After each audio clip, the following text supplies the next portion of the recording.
जेटवर कंपनीत मजुराचा जागीच मृत्यू, असुरक्षिततेचा अभाव। नुकसान भरपाईबद्दल कंपनी मॅनेजरची मजुरांना उडवाउडवीची उत्तरे, तर मजूर कंपनी मालक व मॅनेजर करतो मजुरांची थट्टा। कंपनीची चौकशी होईल का?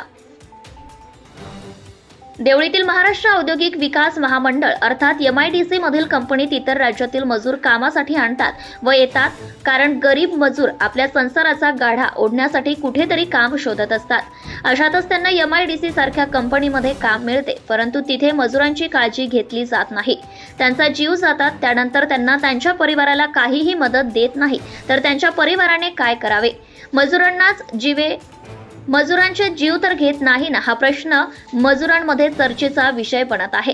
या अगोदर सुद्धा महालक्ष्मी कंपनी समोर परिवाराने चक्क गेट समोर मृतदेह ठेवून जिवंत व्यक्ती आम्हाला पाहिजे अशी मागणी करत नुकसान भरपाई मिळणार नाही तोपर्यंत प्रेत उचलण्यात नकार दिला होता।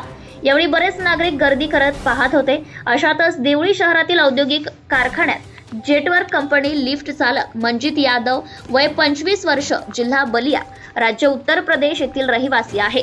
अचानक जॉब चेन 3.5 मीटर लांब वजन 2 टन लोखंड जवळपास त्या युवकाच्या अंगावर पडल्याने त्याचा जागीच मृत्यू झाला। ही घटना दिनांक 29 ऑक्टोबर 2024 रोजी मंगळवार रोजी दुपारच्या सुमारास जेटवर कंपनी देवळीमध्ये घडली आहे। नेटवर्क कार्यालयासमोर गर्दी करत आपल्या व्यथा मांडल्या, परंतु मुजोर कंपनी मालक व मॅनेजर प्रतिसाद काही देत नाही। त्यामुळे दुपारपासूनच रात्री 9 वाजेपर्यंत कामगारांचा जमाव या ठिकाणी होता। अगोदरच अशा घटना घडल्याचे तेथील मजुरांनी सांगितले आहे। कंपनी मॅनेजरला मजुरांनी घेराव घेत विचारले की मृतकाला काही मदत किंवा परिवाराला आर्थिक सहाय्य किंवा नुकसान भरपाई मिळेल का, अशी विचारणा केली असता त्यांनी उडवाउडवीची उत्तरे दिली आहे।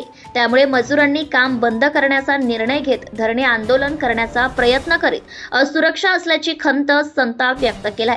शासनाने अशा कंपन्यांची चौकशी करावी असे आमच्या प्रतिनिधीशी बोलताना त्यांनी सांगितले। पोलिसांना घटनेची माहिती मिळताच जेटवर कंपनीमध्ये घटनास्थळी देवळी पोलिसांचा ताफा दाखल होत मजुरांना शांत करीत मृतकाचा पंचनामा केलाय। यावेळी देवळीचे ठाणेदार पोलीस निरीक्षक रवींद्र शिंदे, PSI प्रकाश निमसे, पोलीस शिपाई मनोज नफ्ते, चालक शिपाई हजर होते। ब्युरो रिपोर्टर सचिन वैद्य, नवस्वराज्य न्यूज मुख्य संपादक। अरे पढ़ना है ना, पढ़ के सही करना है ना तुमने। हाँ, पंचनामा मराठी में होता है, वो तुमको हिंदी में समझाएंगे। हाँ, हिंदी में समझाइएगा। हिंदी में समझाएंगे, शब्द समझाएंगे। वो देवनागरी में होता है। मराठी और हिंदी को लिखित स्वरूप एक ही है, उसका मीनिंग अलग रहता है, लेकिन लिखित स्वरूप एक है, तो तुम पढ़ भी सकते हो।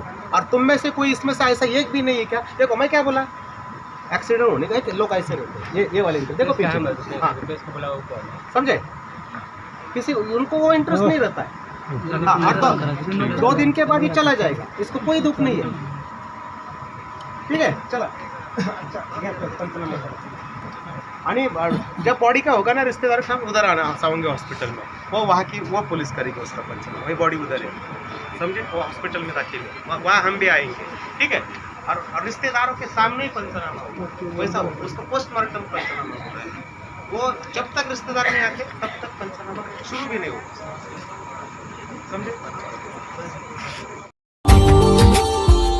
Subscribe now and press the bell icon.